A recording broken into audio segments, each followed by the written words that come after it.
Good morning, everyone. I'm Greg Faranello, head of U.S. rates for AmeriVet Securities, and welcome to Monday Minutes. Let's take a few questions.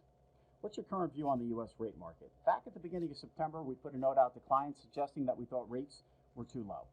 And since then, 10-year notes back then were trading in and around 155. We did have a nice sell-off in and around to the 190 level. Our objective was closer to 2%. We didn't quite get there, and now we're grinding back a little bit the other way.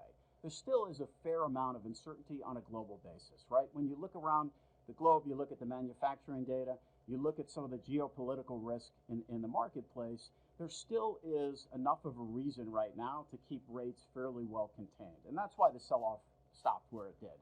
So as we head closer to the negotiations between China and the U.S., we would expect the market to be largely range-bound, and we would categorize the range in 10-year notes to be anywhere right now from 150 to close to 2%.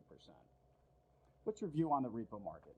Rates have come down, and our expectation is that the Fed will continue to provide enough liquidity to offset some of the supply imbalances and the confluence of events that we saw, market liquidity events that we saw over the last week and a half.